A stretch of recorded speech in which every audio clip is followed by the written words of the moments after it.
I'm live.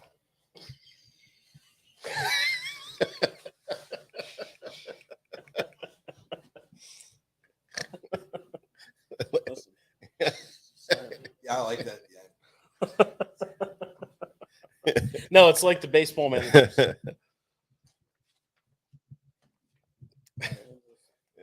Like the baseball managers, they talk in their glove and stuff, Don't forget to hit the button.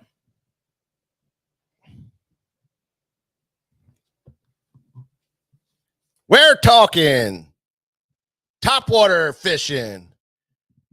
Everything you need to know about topwater fishing. And we're going to talk about the greatest smallmouth tournament I've ever seen in my entire life. All that and more on this edition of Tackle Shop Live.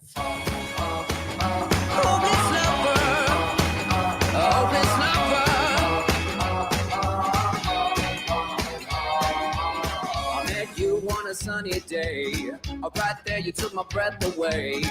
Young and pretty, was it just a dream?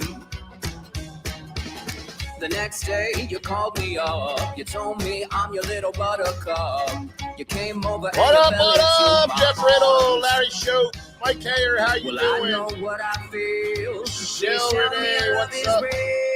Lisa Lake Fishing Club. Trent Terry, what's going on? And Matthew Weimer, how you doing? And good seeing everybody. What up, George? Ashbridge, how you doing? Robert Branch, what's up? Man, oh man. Andy Garrett, what's going on? Scott Luckoff, as always, how you doing, Scott? Man. Brian Heisley, what's up? Roland Barker, how you doing, buddy? Haven't seen you for a while. Colby Roar. Look who's here. Mr. Greg Plank is just stopping in. How you doing, Greg? Good seeing you, buddy. Camp COVID. Huh? Keith, did you get the vid? Camp COVID. No. Keith got the vid. Keith Howard. Lockdown.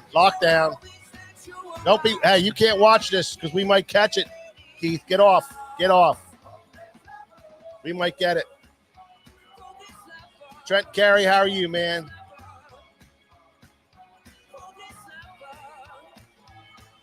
Hey, man, come see us, Trent, and we'll take care of you.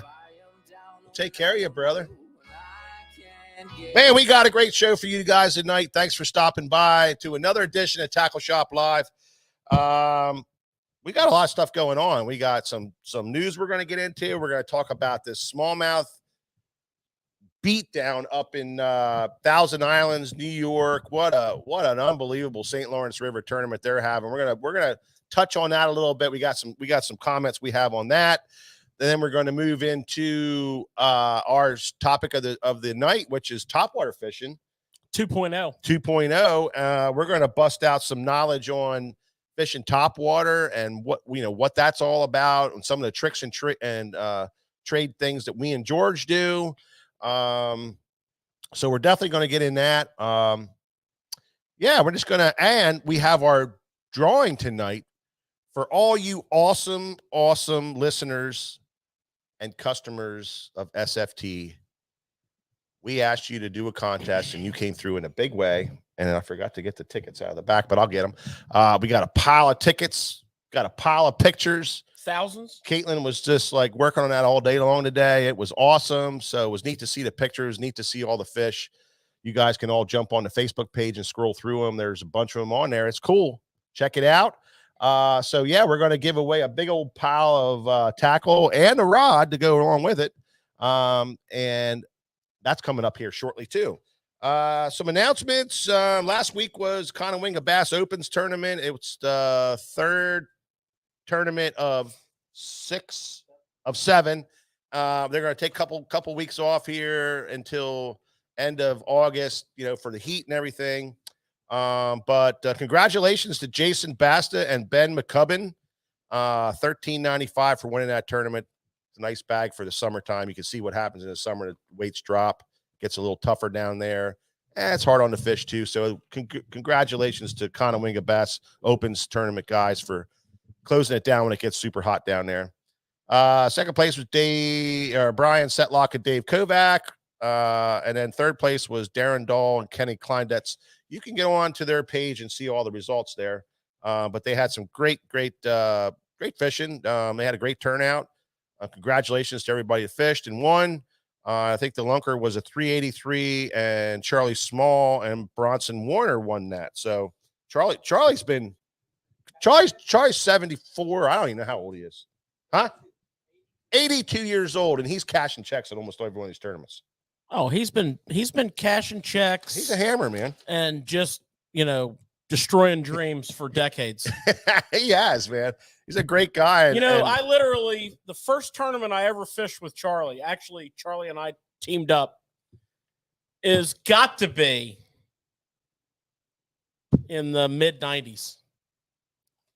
I mean, that's how long, that we've been fishing with Charlie. Oh, yeah. It's been forever. We met Charlie when we first opened the shop up back in 89, 90s, when I think we met Charlie, because he was a junkie back then. And when he heard her tackle shop open up in Lancaster, he was first one there, And so I think it was probably 89 or 90 we met Charlie, and just a great guy, and hardcore fisherman, really cool dude. So you're never too old to fish tournaments. 82 years young. Inspires the shit out of me. This means that I have like all kind of tournament fishing left in me. I got 30 years of tournament fishing left in me. You might win one. You're such a jackass. Everybody who thinks George's a jackass, just raise your hand in there. Yeah, you got me. All right. Hey, you left the door open on that one, big fella. Speaking of the Conowingo Bass Open Series, they're doing a Conowingo Big Bass Bash July 24th, Sunday, which is not 2 weeks, not this weekend, but the following weekend at the same Dorsey Park launch.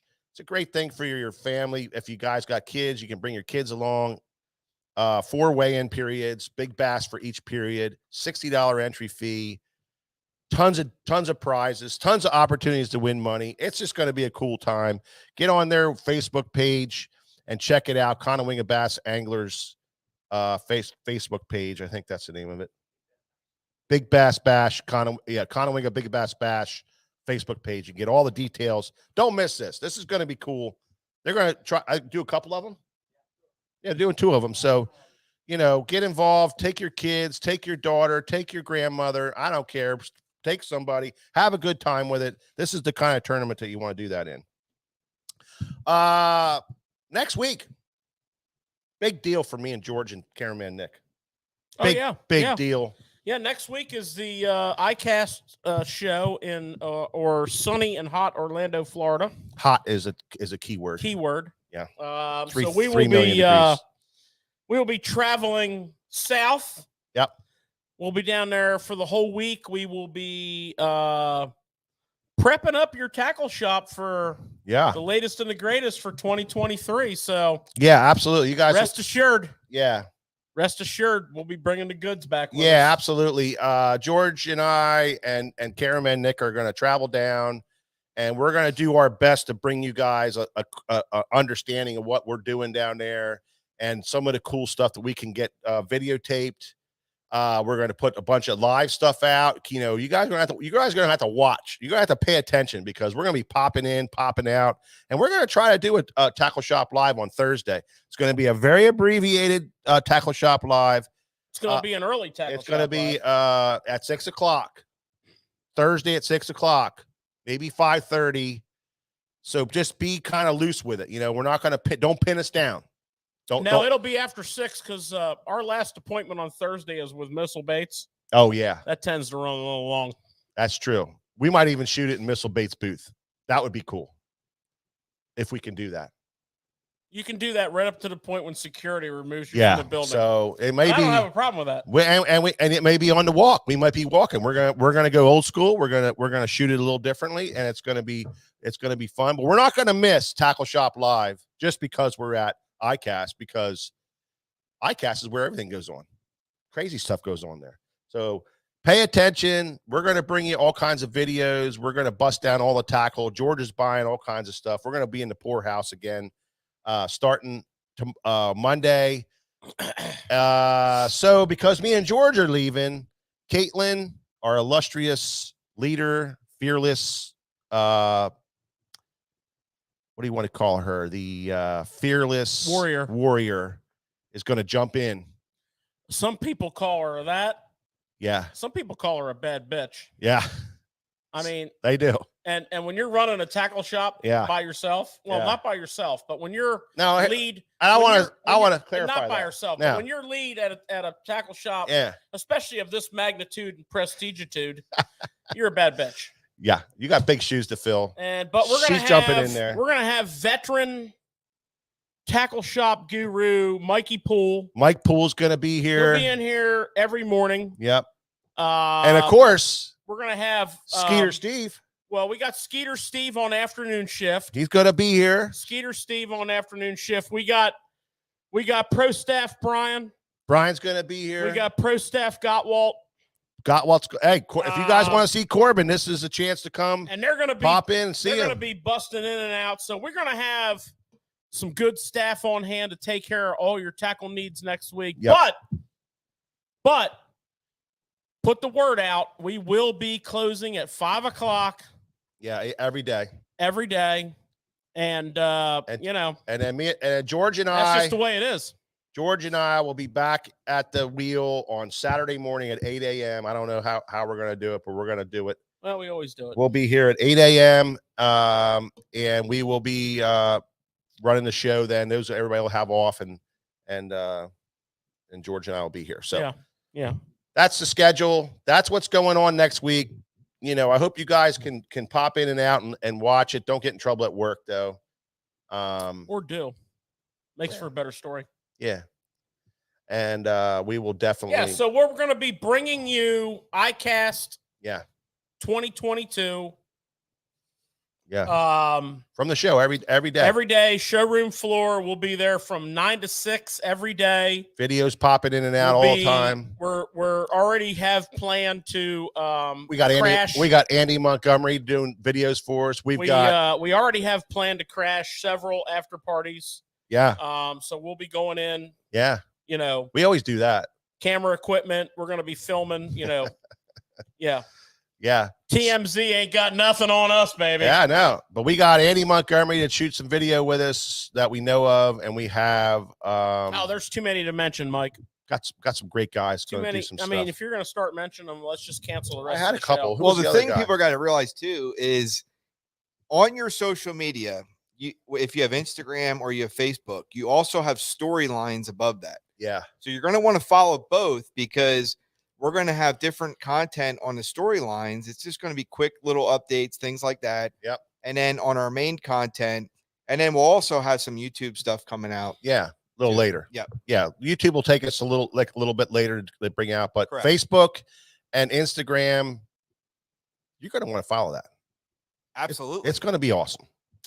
Okay. So that's what's going on for ICAST. We're excited. I can't wait. Go Gomez, how you doing? Jack Hinkle's in the house. What's up, Trenton? I'll swing by work. Yes, yep, absolutely, bud. Stop in. We'll take care of your rod problems. I tell you what I want to do right now. I want to do the drawing. These people want to have the drawing. They're not going to wait through the whole entire thing for the drawing. They'll be just pissed. They can't concentrate on the actual information that George is going to drop on us, the knowledge bombs that he's going to drop on us. We got to do that right now. Okay, Nick? Sounds good. Okay. George, don't look so enthused. Oh, it's amazing. I love a good drawing. So what we're looking at, everybody, there on the video is the goods. Mike's coming around here.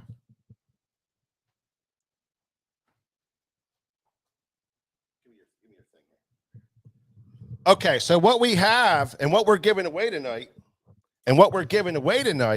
is we're giving away a Shimano Corrado spinning rod. Now, this was kind of spawned out from our show from last week, the Northern Fishing. So this is a 7-foot medium light drop shot rod. Shimano Corrado, brand new rod from the brand new series that just came out. This is a great rod right here. $159 value. We've got Nomad Design. We wanted to do this Nomad Design. We have one of every bait that we stock. So we have your rattle traps in 3 different sizes. We got your crankbaits in 3 different sizes. We've got our jerk baits in 2 different sizes. We got 2 or 3 top waters. I mean, there's all kind of stuff here. Okay, there's all kind of stuff here. And then I saw these laying here and somebody didn't move them. So we're going to give these away too. We're giving away these worms. They were supposed to be moved. They didn't move them. So they're going into kitty, George. They're into kitty. Missile Robo Worms. The brand new 6-inch magic worm we were all talking about. Look at this. 1, 2, 3, 6 packs of those. $10 a pack. There you go. You get to try them out. They're going in. And oh, look at this. There's a bullet weight over here. Bullet weight jig head that was laying over there in the way. It's in the pot. George's car keys are over here. He just said I could give his truck away. So George's truck's in the pot. That was just a joke. He was being a smart ass. But that stuff's laying around, man. Can't have it in my pile. It's going in. And then, of course, because it was a hat contest, wear your hat with a picture of a fish, we're giving away a hat to go with it. And I think it's a badass hat. It's the Pro Flex American flag, because we're in America. And SFT tackle on the side. What do you think, Nick? Is that a good one? That is awesome. Nick, we didn't hear you. And you added so much stuff in there. That is great. You didn't think that was coming, did you, Nick? No, I didn't. It was in the way. Look, 30-pound leader going in. It's in the way, Nick. 30-pound leader. All right, buddy. Here's the drawing. Let's get Brian from Conowingo Bass Anglers to draw it. Brian's here. Pick one out, Brian. You can't pick because Brian's in it. Because he took his time. Hey, everybody can enter. And he's in it. So if you pick your name, don't even read it out. Because that wouldn't even be cool. All right, I'm just you sure you want to draw? Yeah. All right. Don't read your name. Oh, I think he's on tonight too. Brian Heisey. Brian Heisey is the winner of the tackle pack and the rod and the 30-pound leader and the jig heads and the worms. All that. Brian Heisey, you're the winner. Get a hold of us. We'll work it all out. You can stop in or we'll ship it to you, whatever it takes. We will take care of it. Thank you, Brian, for drawing that. Great name right there. He was waiting because he thought he was going to win. Negative, Ghost Rider. Okay, there you go, Nick.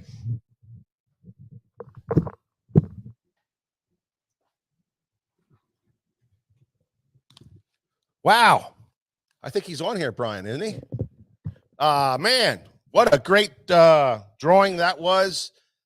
Great amount of stuff. Great for you guys. That whole hat's full of entries. So thank you guys for getting involved there. Jason Basta, how you doing? Congratulations on your win there. Greg Chevy truck. He wants the Chevy truck. Jeremy Boyd, how are you, bud? Don Swaggart. There you go. First of many drawings. We're going to try to do one a month. So stay tuned. The next one's going to be bigger and better than ever. All right. Let's do some tournament talk.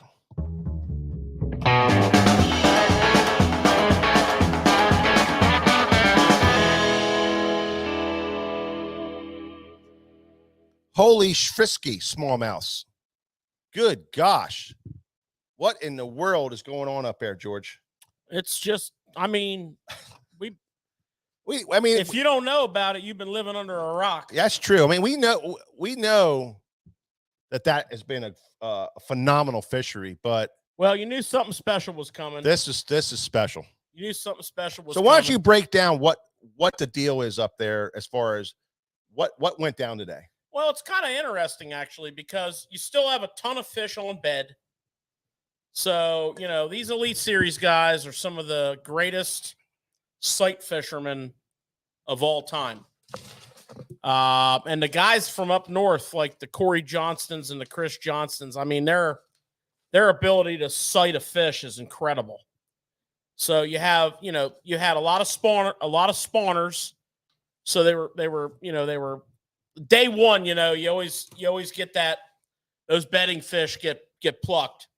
So they're not going to be available for business tomorrow. But if you saw some of the fabulous footage that Bassmaster did, a lot of these guys started off in the really popular shallow flat areas. Day one, you want to go into the real community type popularity areas that are big giant flats, and community holes are called community holes because the fishing's really good there. Yeah. And everybody knows about it. Yeah. I got him. What are you killing? This is a no-fly zone right here. I was going to tie a 26 midge fly off of that. I was going to say that was about I was matching the hatch. That was about a 28. All right, I was going to go with a 26. This right here is what you call a no-fly zone. You get in this zone here and prepare to meet your maker. Sending you home, Wild Bill. But anyways, I digress. So I mean, we had the perfect storm. Okay, we have the late spawners. Uh-huh. So for those of you who are not fully comfortable with the North Country, we did a whole show last week. Might want to go back and review it. But anyways, it's very, very typical for the spawn to drag out to the middle of July. And the reason it's important to realize that is that's an indicator of how long there'll be a really good population of shallow smallmouth. We're not talking about largemouth here, although the largemouth fishing up there is spectacular. Yeah. You can't win a multi-day tournament on largemouth with this kind of smallmouth. It used to be in the not too distant past that a 4 to 4.5 pound average with a kicker was great. That is no longer the case. Now you need to have a 5 pound average with a kicker to win. Yeah. So, yeah, they had a BFL up there. A couple 4s and a few 5s. And what was the BFL last weekend up there? 28 pounds. Well, that was a full blown spawn event. Yeah, but that was one day, 28. Something. That moon was just coming up last week. 28 that pounds, was like man. Stupid. That was like go out and mark about 40 5-pound plus bedding fish. Yeah. And just run up and just as soon as you catch that fish, pull a trolling motor and go to the next one. So that's a different kind of deal. This is big flats. This is some late spawners, as we said. This is cruisers. And you need to go to bassmaster.com because their camera work is exceptional. It was really cool. There is some videos on there of Brandon Palaniuk and several other pros on flats. And, shallow flats on the St. Lawrence River are like 10 foot or less. That's a shallow flat. Yeah. When we talk about shallow flats on the Susquehanna River, we're talking, foot and a half, 2 foot, 18 inches of water or less. Yeah. So same concept, different scenario. Yeah. So, you got to see and learn like what the hair jig does. You got to see and learn what the spy bait does. You saw Kobe Krieger bring in a 24, 25 pound bag on a jerk bait. Just think about the kind of techniques that play on these flats, right? Now there are some guys targeting deep fish, and those are obviously fish that have transitioned to a summer pattern. The spawn occurs in several waves. I guess it's safe to say the spawn occurs over the period of 2 months. So your early spawners are now, transitioned into a summer pattern, and your guys that specialize in that, like your Taco Ito, Yeah. He's out there on Rock piles. Lake Ontario. Clark Wendelant, who's been fishing this body of water since '94. And Brandon Palnick's out there too. Well, he is in the afternoons. Yes. Yeah. So I think he called almost all of it. No, not all of them, but he called a lot of his fish out there. Well, those few fish he caught on that flat this morning, he didn't call out. I promise you. So that's kind of the stage. You definitely want to watch some live tomorrow because It's what cool as these hell. guys are doing is incredible. For example, the sight fishing thing is so cool, man. How they're and they be catching a fish and they'll see another cruiser and if it's small, they'll just reel it up real quick, take it off, throw it in the water, and then they grab another rod and firing it out there. It's just really neat. Yeah, it is. It is. When you're not in a tournament, you just put that rod on the deck, stand on the handle, and cast out and catch the other one. Yeah. So it was neat. But as far as the impact, 61st place is Tyler Rivette with 20 pounds even. That's 61st place. So that is freaking ridiculous. If those of you who are non-tournament fishermen, that's a new record for bass, they said. That follow the show, a really, really good body of water on a really prime conditions, you might get down to 15th place on 20-pound bags. Yeah. Like, that's just like, oh my God, 15th place had 20 pounds. 61st place has 20 pounds. Existing record was 52 up there. Our hero, Greg DePalma, had 20-pound 1 ounce, and he's in 56th place. Yeah, it's unbelievable. He's literally going to have to catch 22 pounds tomorrow to have a crack at making the top 47. Yeah. That's like, what? Yeah. First place, 5 fish limit, 27.15. What a unbelievable bag, man. 10th place, 25 pounds. Yeah. So crazy. It's absolutely insane. These bags are smallmouth. Yeah, it's just when you start thinking about the smallies, I mean, you really this is smallmouth. Derek Hudnall weighed in. They have a shot. Mouth. They have a shot at the Century Club for smallies. Yeah, there's a shot here for it, a legit shot. Nobody's ever done it before. Well, they came close. They never did it before. They never did. No. I know. I'm saying no, but but they came close. They still haven't done it before, so this is going to be exciting. This could happen. It could happen. Interesting, guys. Like, could be the year. I'll tell you what. Go ahead, Nick. What do you have? Make it interesting, boys. Oh yeah. Huh? Yeah. Oh yeah. Yeah, George. I might have a little. Nick might have a little action on you. Over under of 100 pounds. Oh no. What? No. Vegas doesn't set lines like that. Anybody can say over under on 100. How about 101.3? I'm under. Oh, you don't think they're going to get it? No, I think in my way of thinking is there's more competition for those fish this year. Okay. Because some of them guys that need that 22 pounds, 23, I think they're going to move in on these guys tomorrow. Yeah. Really? Well, hey, look at the tournaments we've watched this year. That's true. I mean, that's true. Yeah, classics on. I did hear guys say, "Oh, I guess I'm going to the lake tomorrow." Yeah. Okay, so 101.3. Where's my pen? Right here. 101.3 is the over under. What? Okay. I'm setting the line, bro. Okay. I'm Vegas in your world. All right. Nick's under. I'm under. Mm. 101.3 is a push. Yeah, I'm under. I'm over. I you know what? I'm going to bet over because I'm going over because I want it to happen. Okay. I'm going over. Right. What are we betting? I think we should bet some large stakes, like maybe a dozen wings or something. All right. I'm in. You in for that? Yep. Lose. Okay, so the worst loser pays. I'm screwed pays, if I right? lose. Well, the overs. So the one of us that is the greatest over Yeah, is going to be considered the winner.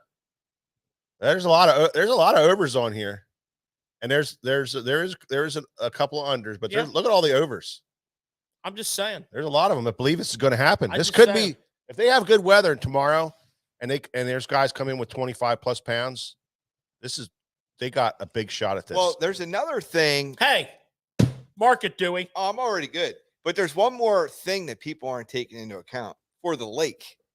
There is a big poker run coming that's going to also affect. Yeah, but they what's run going on. they run the Kingston side. Well, I'm going to make a phone call. I was up there. I was up there for that poker run one year fishing a tournament.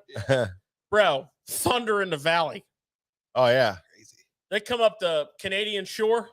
My God. So I wanted to ask you guys something. A lot of the viewers, listeners, they fish tournaments. Yeah. And every one of us is trying to hit 20 pounds. If we could hit 20 pounds wherever we go, we're like so giddy inside we can't even stand it.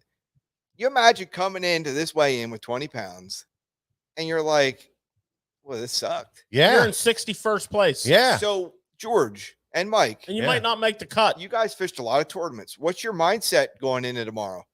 Well, for me, it's well, shit. These fish are biting, so I mean, I can do it. I got to go for my big bag. I got to fish for 25. They're biting like crazy, so this is it. I need to make some adjustments. I need to move around. I need to expand my area, figure out where I caught my big ones at, and expand that area out. Go out to try some different stuff and move around a little bit because they're biting. You can't. My adjustment is to look for Jacob Fouts' boat and come bring it in hot. No, seriously. Some of the guys today, for example, Gussie said that he was pretty satisfied, so he laid off of his really good fish. And when he saw the weigh-in, he's like, man, I made a horrible mistake. And he was joking about it, but not really. Yeah. So after tomorrow, if you're not in the top 47, you go home. Yeah. So if you gotta fish laid for that. off of your fish today in some sort of a management-like fashion, Not thinking they were catching them like that. then you were obviously not thinking how good this bite Yeah. was, which Yeah. means you probably weren't on the kind of fish you thought you were on. Yeah. So, these guys, they're gonna have to make some adjustments. these guys that are in the 20 to 21 pound club are going to have to fish like tomorrow's the end of their career, or Well, else they're not going to fish on Saturday. Yeah. So it's going to be. They're gonna have to make some adjustments. They're gonna have to move around a lot more. They're gonna have to go looking And, again. up there, weather is a big player. So, I mean, the wind direction, Mm-hmm. Lake Ontario can get a little sporty if the wind's not coming out of the north. The wind's coming out of the north. It's coming off the land. It's coming off the land. It's not as bad for the lake guys. Yeah, it's a good direction because Yeah. it's coming. It starts It's to build coming off. there. It's coming down. Yeah. It's coming down the river. Okay, it's coming down the river. Now the problem is it's so huge up there that you can have like a north wind on the U.S. side of the river, and you can have like a southwest wind on the Canadian side of it. And southwest is It's not good. that's no bueno. That's no Yeah. good. So we talked about that last week on the show with the importance of laying a map down, looking at wind direction, trying to understand. When you put a map of Lake Ontario down, it's like a lot of blue. And if that wind is coming anywheres off the blue, it gets real quick, real big, real quick. 15-mile-an-hour winds on Lake Ontario are very interesting. So here, I got something for you, and it's going to blend right into you. One of our great listeners, Damon Winters, he wants to know. He sent a question in, and this goes exactly what you're saying. A few of the guys were saying that they're hoping their fish are going to be there tomorrow. and one of them is the guy leading the tournament. And he was saying, well, why is that? Why is that with this tournament, or is it the smallmouth thing? Why are some of these guys worried about what these fish are doing? And is that a big problem? And I got some stuff on that too. Go ahead. Well, I mean, I don't think it's a big deal in the river.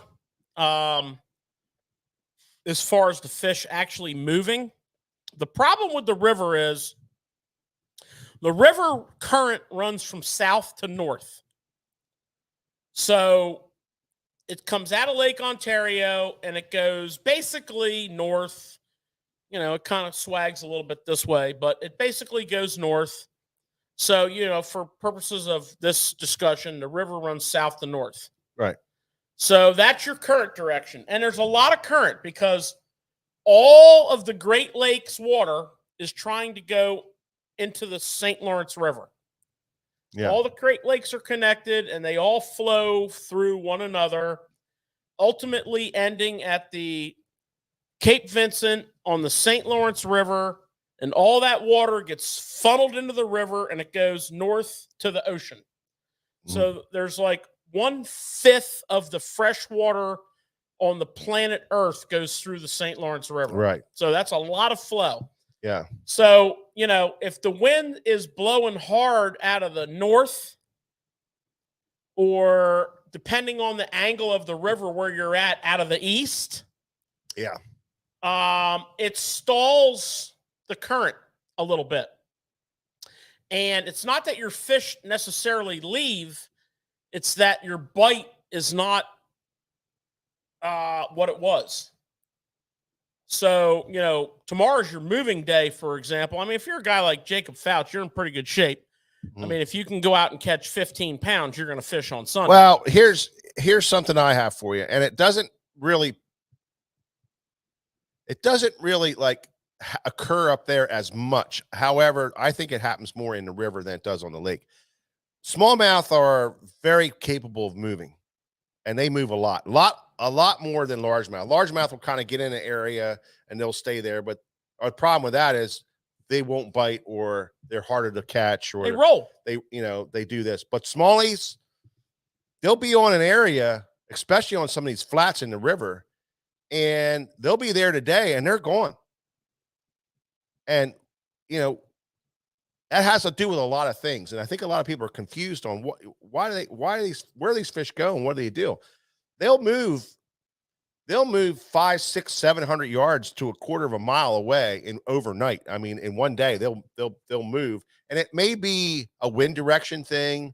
It may be how the bait moved, the temperature dropped or whatever, but for whatever reasons, a smallmouth will move a lot quicker than a largemouth will. Well, and your bite can go away especially very, very when they're quick. not locked into a summer pattern. When they're exactly. That whole pre-spawn, spawn, post-spawn deal, smallmouth are like, they're nomadic. I mean, they change their address quicker than a frickin' Biden voter during an election year. I mean, they are moving. Oh God. Just saying. But post-spawn over and you get locked into a summer pattern, I mean, they still move, but it's not as violent as that. Yeah. Right? No, it's not as violent as that. So, yeah. I'm saying there's stability coming up now for these early spawners. But up here, it's all about the wind. It is. And the other problem is if you get a big blow onshore from the lake, where that wind is coming off the lake and coming into the shore, and it's blowing significant, first of all, you can't fish. Yeah. Okay? You can't. You can't fish.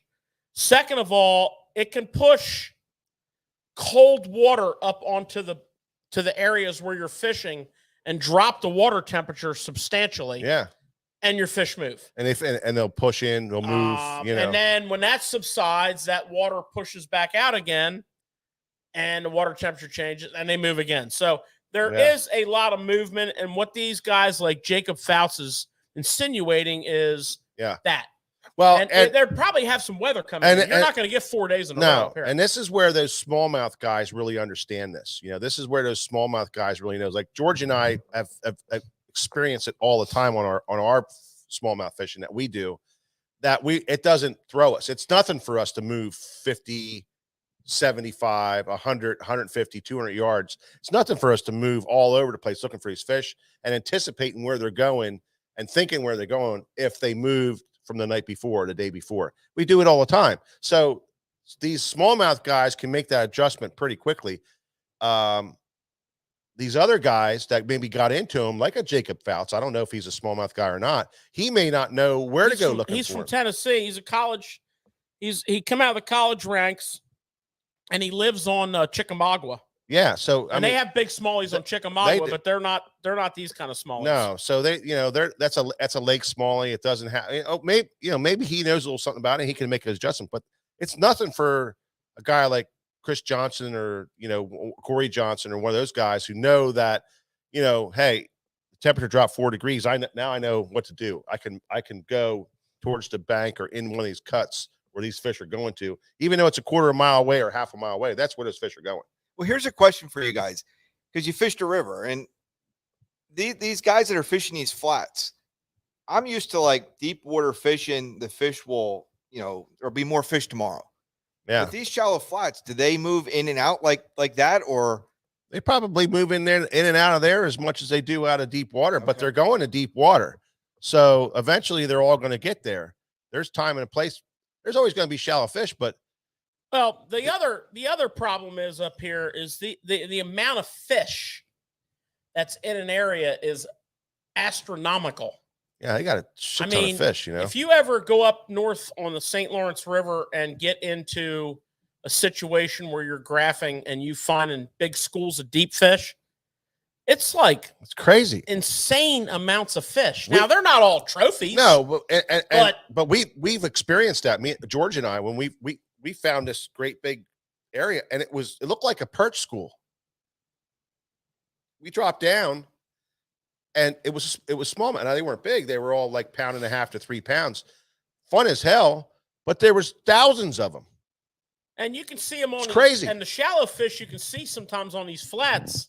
Yeah, a lot of fish. So there's a lot of fish. There's more fish. Yeah. As far as the moving, yes. No, and maybe. I mean, it's not that cut and dried. They're going to have a west wind tomorrow. I just Googled up the old land forecast. I didn't go marine. Oh. I'm under pressure time-wise. Oh, okay. But the land forecast shows an afternoon west wind building. So it could get a little sporty out on the lake in the afternoon. Get there early. Because west... gives that wind a pretty long exposure to the lake. They call that fetch, a big long fetch.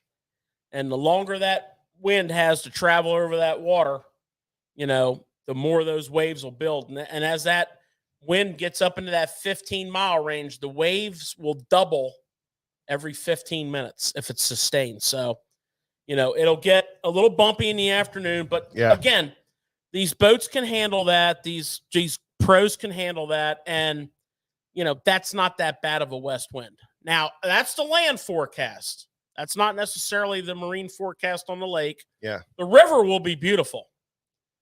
I mean, it'll be calm on the river. They'll have a little breeze in the afternoon. So the guys fishing the river are straight up in for another day like today. Yeah. So you're going to see similar weights tomorrow. And, you're going to see a lot of tactics, as we insinuated, they're just doing everything from hair jigs to spy baits to jerk baits to drop shots to Ned rigs. I mean, it's just that's what you do up there. So, to answer your question, Damon, I hope that answers it. Smallies are prone to move very quickly, and that's why some of these guys are worried about it. And the people who can adjust to that will catch up to them somewhere along the line, and they'll catch them. There's no doubt about it. But for guys that don't understand that, it doesn't take but a breath of wind doesn't take but a temperature change. It doesn't take but a movement of the bait. It could be, it could be anything, and those fish will move, and they will move 50 yards, or they may move 500 yards. So that's a big giant problem there. So, Mike, as you were watching today, I know there was a ton of fish catches. Did anybody lose like a critical fish on live? I didn't see anybody lose anything. Okay, I didn't either, and I couldn't believe it. That's why. Now I didn't watch it like minute for minute, but we put it on our TV out here, so we had it running where we were working, and I probably pissed a lot of customers off because I was kind of like, drooling out of the corner of my mouth over here looking at the TV, but I didn't mean it. And I didn't see anybody lose a fish. Now, I'll tell you what. You know what pisses me off about these tournaments? When those guys go like this with their line. You know what that means? That pisses me off. If your equipment isn't good enough to trust your drag, then you're fishing the wrong equipment. That's the truth. Well, it could be also a habit. It's a bad habit. Don't touch your line. Could be also a habit. Don't touch your line. It's probably equipment problems. I mean, if your drag's not that smooth, you watch some of them boys. It might be like a hangover from the days when nobody's drags were smooth. It's been a long time since I had touched my drag. Long time. Just saying. Let the reel do the work for you. Period. You don't need to touch the line. If it's a decent reel, it'll work properly. You touch that line, you're creating a dead spot, and that could be when it. I'm seeing on here it says they're calling it the Ike syndrome. Ike does it all the time. Ike does it well. Look what Ike fishes. Well, Ike's been. You know what I'm saying? No. Ike's been fishing tournaments since the early 90s, and you develop your technique. It's what you get. It's what you do. It's a bad technique. Do not follow that technique. It's a bad technique. It's bad to do, George. I hear you. I grabbed the wrong bait. Let me slide back over here. What are you doing? Oh, I got some show and tell for later. Oh, okay. So anyway, hey, on that too, Mike, did you ever get into? I used to see a lot of these pros reeling backwards. Did you ever see any of the guys doing? Oh that? yeah, back in the day. Oh yeah, absolutely. No, that was back when I was a kid watching. Oh shit, I'm gonna forget his name. He died now. He had the fishing show. He had the dog named Norman. What was that? Jerry McGinnis. Jerry McGinnis was a back reeling son of a gun. I mean, that's what he did all the time. But back then, that was the late 70s, early 80s when he was having most of the 80s. And that's George's right. They didn't have drags back then. They didn't work. So they back reeled. That's why they had to switch on them. You know what I mean? They had the switch so you could back reel on your fish, and it fixed the problem of a bad drag. Now they have the technology that is so advanced that the drag stays smooth from start to finish, and the reels can do it. You know what I mean? They can handle these surges of these fish, and it's just a bad habit to get into with that. Well, and another thing is, I don't think a lot of people are really trusting of drags. And I don't think a lot of people have a lot of experience with, knowing what that drag is going to do. And if you fall into that category, take your rod and your spinning rod. And if you're not comfortable with your drag and you're not sure about your drag, tie your line off on a handle of a door. Step back about a half of a cast, and start putting some heat on that rod. And I mean, go from extreme to mild and adjust your drag back and forth and back and forth. Now, one of the things that's very important when getting a good drag adjustment is you always want to be going up tighter. You don't want to adjust your drag by going looser. If you want a lighter drag, go back too far and then tighten back up to that point.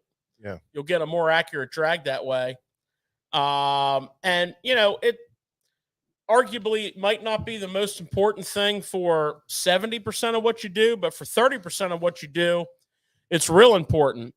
one of the things that's really important with is when you go up north on these smallies and you decide that you need to fish 6-pound fluorocarbon and your drop shot a size 4 hook. Yeah, and you Kind of important. Yeah, but see, what I'm saying But another is, thing that's really important for is what we're going to talk about tonight, which is like topwater fishing. yeah, I'm just saying that Topwater fishing, crankbait fishing, where you got those treble hooks.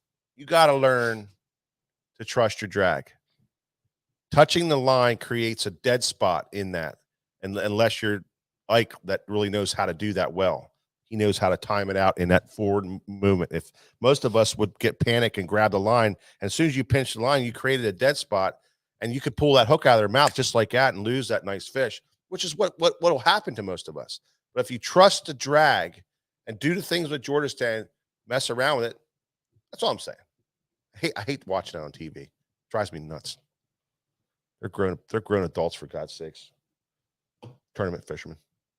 Well, I mean, I think you went a little excessive there, but you ever do that when I'm with you? You'll be swimming back to the dock, bro. Oh, because I never seen you do that. You always trusted the drag. I fish good reels, but I'm just saying, if you're a skilled angler, you know your techniques. If you're fishing on the Elite Series, I think you know how to do what you're doing. And if that's pulling line off your drag, if that's what you work with, then that's your style. And, yeah. I mean, Jeremy Boyd, I totally get it. Elites. I have all the old stuff. I know the way it evolved. And in 2022, you don't need to touch your line. We're going to talk about topwater fishing.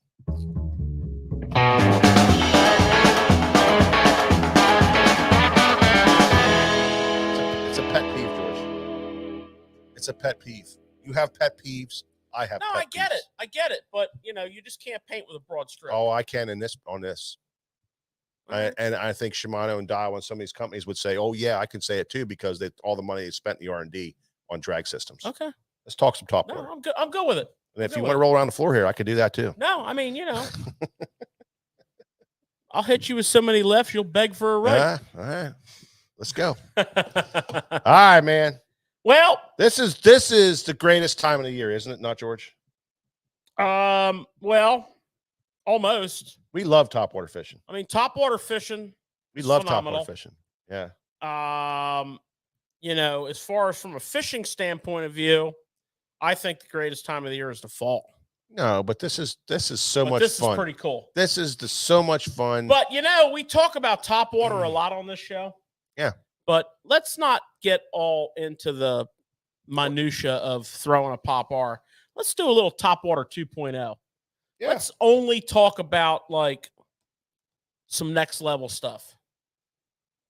You know what I'm saying? I'm all about next level. Oh, Nick, you're all about next level. All about it. Yep. I knit. Yep. Well, let's start off and talk about a pop R. Now pop R's have evolved. Rebel still makes the pop R. Yep. They make it in 4 different sizes. There's a lot of guys still prefer it. Yeah. I mean, I have some pop R's that I like. Yeah. But I wouldn't use the word prefer. No, there is some people that still prefer the pop R. Well, that's why we continue to sell it. Yeah, absolutely. I mean, we sell a ton of pop R's. Sure. I mean, pop R's, Splash Its, Ricos. I mean, we have a lot of customers that, not a lot, but we have some customers that specifically seek out the older Rapala popping baits. Yeah. That are not that readily available. Right. The Evergreen One Bug doesn't have a big following, but the guys that follow it hard. Mm-hmm. That bait that's in your hand looks pretty good, George. Yeah, well, this is becoming a favorite. I'm starting to intermingle it with my beloved Splash It, only because I like a pop R for a couple reasons. In post spawn through now, I like a pop R around really calm water when there is a bunch of bass still up shallow. Perhaps they're on bluegill. Perhaps they're guarding fry. Yeah. Perhaps they're just kind of like wandering around, you know. Um, and a popar is an extremely powerful tool this time of the year. From post spawn through now, a popar is an extremely powerful tool. But now, you know, and I'm talking full blown summer mode, I love it for fishing shade lines and really precision casts into pockets on a weed edge or clumps in a milfoil field or in corners of boat docks, places where you don't necessarily, and particularly the shade lines. And, you know, I've been messing with this bait lately. This is the World Popper from Shimano.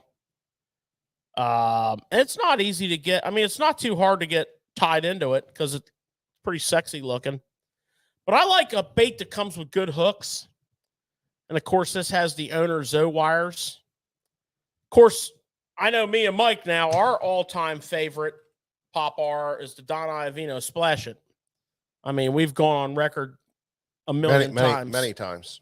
And that he has good hooks. Yeah. I don't know what they are, but they're sharp. They're sharp as hell. And they hold up well. And of course, the feather. Gotta have a feather. You gotta have the feather. Okay. So this time of the year, one of the reasons that feather's so important is in a lot of parts of the country, we are getting a mayfly hatch. All over the place. Mike, what can you tell us about the popar and a mayfly hatch, be it on a river or be it on a lake or north, south, east, west? Yeah, you gotta have it. It's something that's really, really important. And the other thing you got to understand about a topwater popper when you're fishing that hatch is less is best. I was really hoping that I wasn't going to have to kick you really hard in the shins to remind you of the sippers, what man. You taught me many years ago. The sippers, they come up and sip on your stuff, and you can very easily overwork your popper. Yes. So, you know, as hard as it is to believe, a lot of our waterways are becoming cleaner. And, you know, these mayfly hatches are becoming more frequent and bigger and longer lasting. Yeah. The period of time which these hatches occur over is much longer because there's so many different styles of mayfly that hatch off at different times. And, you know, the popar is the bomb on the mayfly hatch. Yeah. And it's an all-day affair. Now, obviously, first thing in the morning is, you know, kick ass. If you're fishing in the evenings when they're actually hatching, you know, a lot of us aren't. But if you're able to fish in the evenings when they're actually, well, there's times where it's too big too. It's too thick. It doesn't work. But you know, that in the evenings as it starts, that mayfly hatch is a powerful reason for a popar. It is, but as it starts, it's unbelievable. And there again, as this thing starts, you'll catch a lot of fish on topwater, and all of a sudden there's so many bugs. It gets kind of too much competition, if you want to say that, and it doesn't work. That's why the morning after is so good, because you know, this thing, kind of those fish are still looking up. They're still looking up. You throw that thing out there, it's drifting along. It's like, oh, here's another one I had last night. Suck it off. Well, another thing that's happening with that follow-up to the mayfly hatch is a lot of your bluegill and your panfish style fish are, you know, gorging themselves on the mayflies, and the bass are patrolling that area for that to take advantage of that. And your popar plays as a dual role there. Cool story. Our illustrious, good friend of ours, Pete Lusick, longtime friend, followed his career forever. The Dean. He was telling us a story one time. We were sitting around in here shooting the shit, and he was fishing the well, we weren't sitting around in here. I thought we were sitting there. Well, It was on the Three Rivers. Yeah, it was the Cup It was tournament. the Forest Wood Cup. Forest Wood Cup You tournament. were doing demo rides for Skeeter. Yeah. And we were hanging out with Pete, and he had to ask permission for his pattern. Yeah.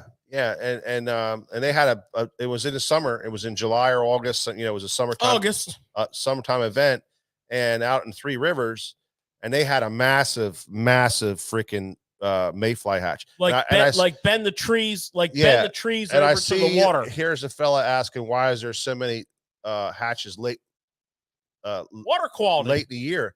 And that's exactly what it is. The better the water quality, there's so many more bugs in there. They're going to go longer. It's you know, they'll patch at different times. Well, anyway, this was one of those long hatches, and they were black with them. So his pattern was to throw a lure into the tree and then pull it a couple times and knock a bunch of them in the water, stand on his rod while the lure's hung up in the tree, and take a popper and throw it in there, and then just twitch it real easy and just let it sit there with those bugs falling into the water. And he would catch fish doing that. And he had asked permission from the tournament director if that was fishing 2 rods at a time, or if that was something that he was allowed to do. So that's how that feather really helps. And he was allowed to do that, but he had to land the fish, and then as long as that lure was up in a tree, he could cast again. But if he did anything else, he'd have to put the other rod down to reel that lure back in. Yeah, fetch it out of the tree. Anyway. Yeah. One thing I always wanted to know from you guys with this popper, I know you guys love it. Is this a spinning reel technique, or is this a bait caster? George likes it on a bait caster. Yes. And yeah, that's the answer. Yes. I like it on a spinning rod. George likes it on a bait caster. He's always been that way with it, but I've always thrown it on a spinning rod. Well, and I've done it on a bait caster too, but that question's well timed, because I think we were just getting ready to transition over to, the proper tackle. Yeah. Now when you're fishing shade lines, and when you're fishing little cuts in the grass line, the critical aspect of this bait is casting accuracy. Now, I don't think that for that scenario, a spinning rod is worth a damn, because you're trying to punch this thing. I agree with that. Underneath an overhanging tree limb. I agree with that. You're trying to roll cast this thing into the corner of a boat dock or a pocket in a milfoil bed. And if you make a bad cast, you're snugged up in the grass and you ruin that area. Yeah. So casting accuracy is premier, and you need to have a rod that you have great accuracy with. Boy, that's hard to say. It is accuracy with, and you're roll casting. So it's not a distance thing. You're not trying to bomb this popper out into the distance. You're roll casting, and so get a rod that has enough flex in the tip. And don't try to learn this with a small popper. A 3/8 ounce popper. I've been throwing again this World Minnow a lot. It's got some good weight to it. It does cast well. But whatever.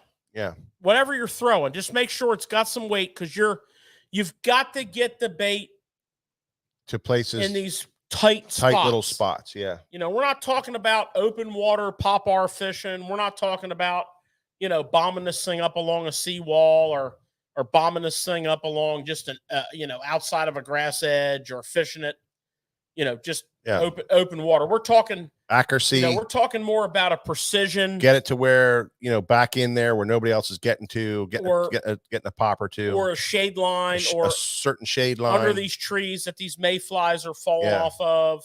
So, that situation is not going to be a spinning rod situation. Yeah. That's going to be a casting rod situation. And the important thing to remember here is you need enough flex in that rod to make an accurate cast. Mm-hmm. So you're going to be in that medium power range. You're going to be, whatever's comfortable for you, something like, 6'8" to 7 foot. And your line choice is going to be really important. Yeah. And there's a very good argument to be made for both mono and braid. Obviously, braid is a lot more forgiving as far as the limpness, but you can't use a lightweight braid. If you go too light on the braid, you're going to have a lot of fouling with the front hook on your bait. Yep. So, if you have a lighter braid on your reel, like a 30-pound, and you're getting that hook fouling, try putting on a short segment of 15 mono. Not a big long leader, but something like 2-3 feet. 2 feet.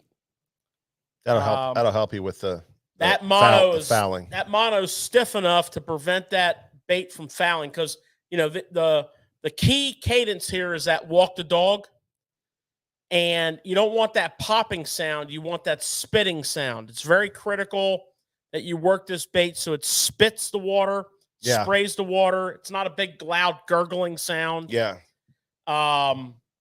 So whether you go mono or whether you go braid, that's entirely up to your comfort level. And that is kind of like some couple little beyond the basics of the pop R. Yeah. What do you guys got? Absolutely. You got anything on that pop R? Well, I mean, I think you hit the points. We could talk, we're not going to talk about just the regular open water stuff, but accuracy, getting it to where you want it to go. I got it. And,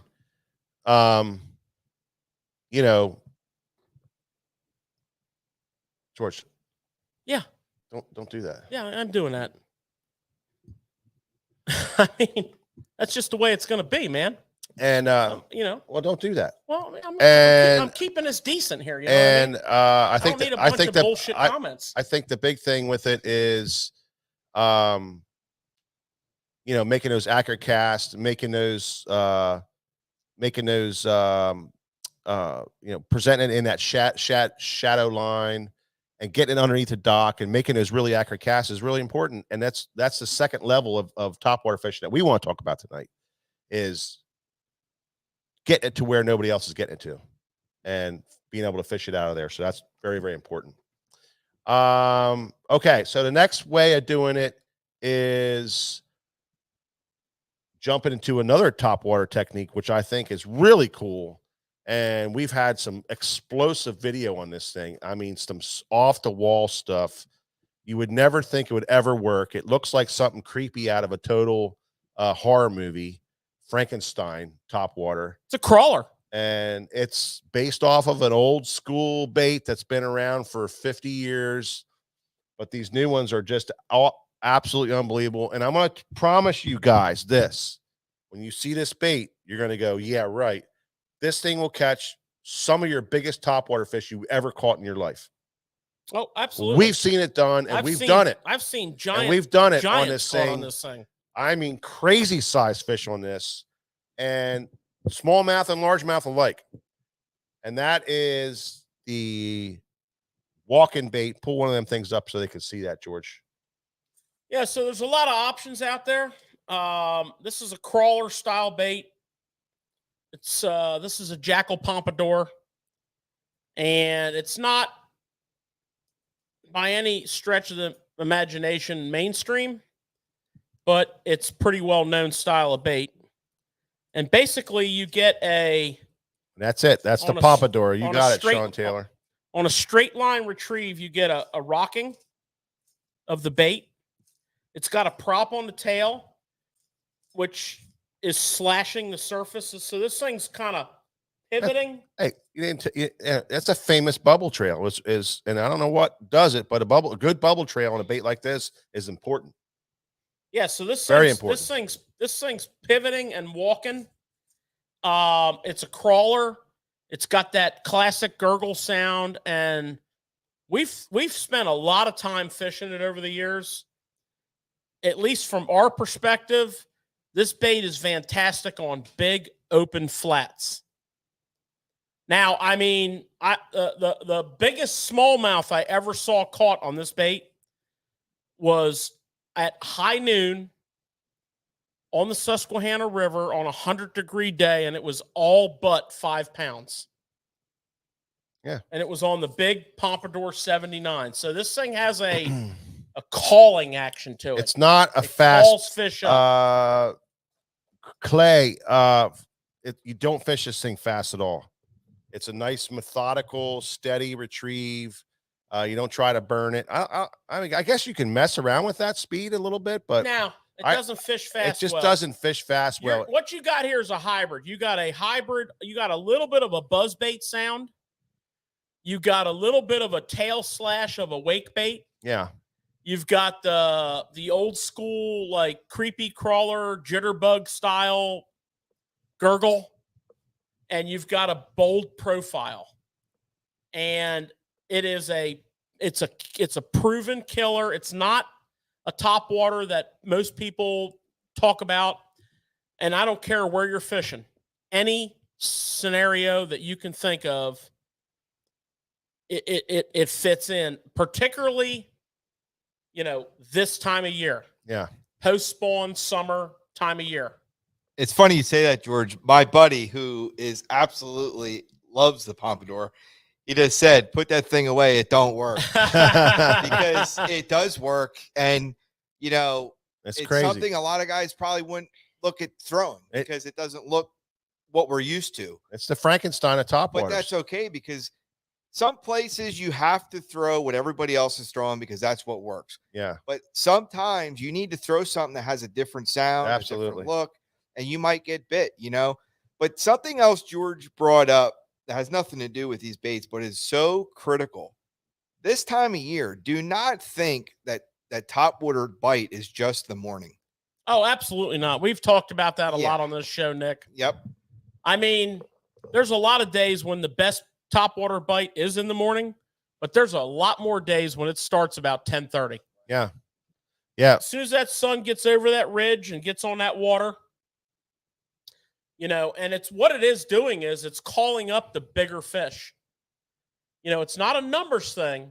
Yeah, you're not going to catch a ton of It's a fish. size thing. I've actually fished with catch major league key fish on this thing. I've actually fished with my Jackal rep on numerous occasions, and I've actually he was in my boat this spring during peak smallie spawn, throwing the big Pompadour.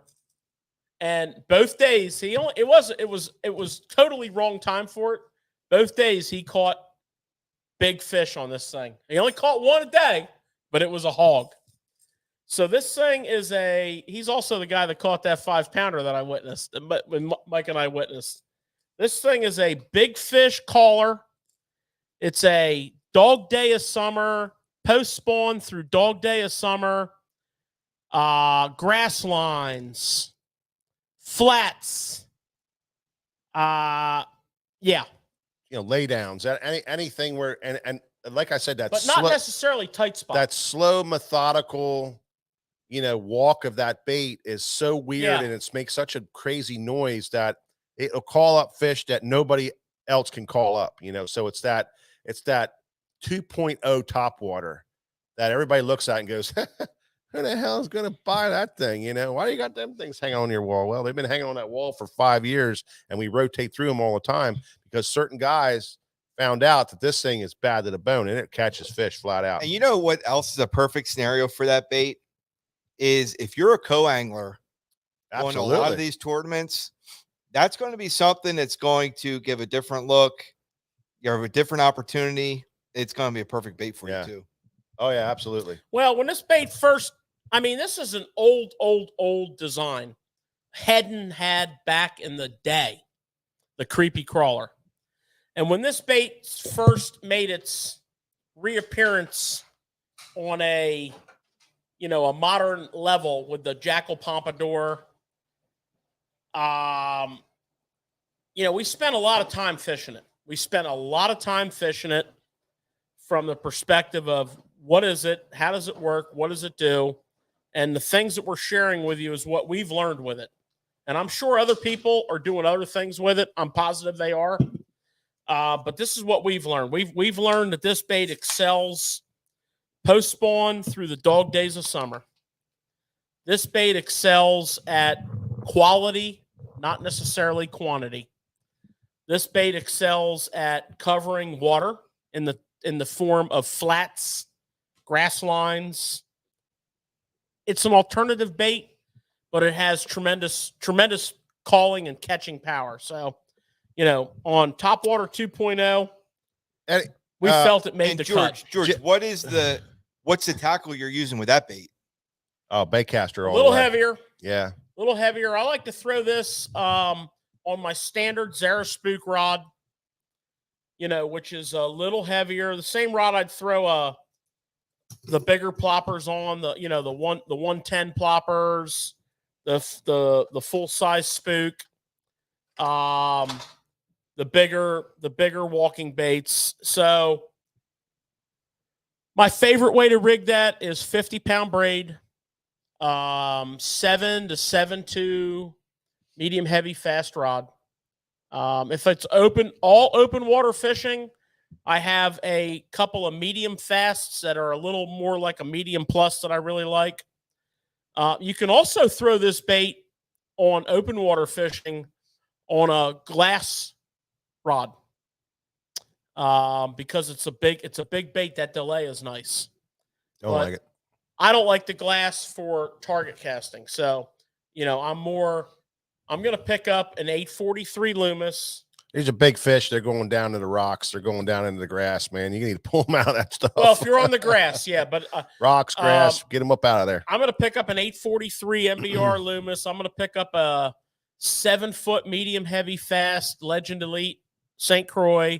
I'm going to pick up a 7.2 medium or medium heavy, Zodius, and that's what I throw it on. I like it on that. I really like it on that 843 and 50-pound braid or Now, like a 15 mono. Sticking with those plopper type things, those noisy type things, the whopper plopper has come a long way. It's evolved. Now there's other companies coming out with whopper ploppers.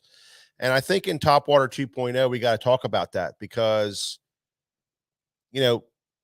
there is some differences going on here, and there's some times and places for these differences. For instance, the sound of a whopper plopper being a little bit more sturdy of a bait, a more solid bait, really gives you that plop sound. It's really very, very plopper like, hence the word whopper plopper. But we also noticed on some of these other companies, one being the Berkeley Chapo, that the noise is totally different. It's more tinny and hollow, and the sound is a lot more tinny and hollow, and that gives a totally different level of sound for certain types of shallow water versus deeper water versus a little bit stained water, which plopper bait works really well in more of a stained water, as opposed to a clear water sound that you're looking for. So, yeah, it's kind of a copy, and some people don't like copies, but in some situations, the copy is a better bait. And don't be afraid to try it and see what those different sounds are. Blasphemy. That's the truth. Well, I mean, the whopper plopper, if you run them side by side, I mean, it's unbelievable the difference between a whopper plopper and a Chapo. The sound is totally different. And you sat right there. You're 100% right. Yeah, and you sat right there, and we were uncanny how that thing was kicking our ass. You're 100% over right. top of a whopper plopper because of that type of water situation we were in. It's crazy. Yeah, and those are valid, More than once. Those are valid points. Yeah. 2.0 stuff right there. Don't be afraid to branch out there. It's 2.0 stuff. However, I'm pretty much all whopper plopper. Just saying. My 2 points on the whopper plopper that particular are this. day we weren't. No, that day was bad. My 2 points on the whopper plopper are this. Size them up this time of the year. Go from a 90 to a 110. On bigger waters, go to a 130. But every now and again, you get an excessive amount of short strikes. And a tip I saw on a Major League Fishing show several years ago, and I wish I could remember the angler, who was whacking him on a black. This was in September. He was getting a ton of short strikes. You know how September is. Yeah, ton of them. I mean, September, there's no such thing as a bad day of fishing, but there's a lot of better days. What blows me away is when they blow up 2 feet behind it all the time. So what this guy did, and That I drives want me to nuts. say it was like whatever. He was catching them on a black plopper, and he didn't have any black ones, so he painted one. And he was getting a lot of short strikes. So what he did was he took his hook off. He put a piece of heat shrink on the hook. Didn't heat shrink it. Put the hook back on. So now he's got the hook on with the heat shrink. Then he slid the heat shrink up over top of the split ring and the connection on the back of the plopper. Oh, it was a big piece of shrink too. Well, he put it on the hook like this. Yeah. Then so now it's here. And then he shrunk it. Now it's here. Then he shrunk it, and now this hook stayed straight. was straight out like a stinger. Ah. And his hookups went. And I wish I could give the man credit because it was a great tip. Had to be that lane, one of the lane boys. No, it wasn't. Really? Nope, it wasn't. It was a guy that throws a spook all the time on the Bass Pro Tour. On the cups, he always throws a spook.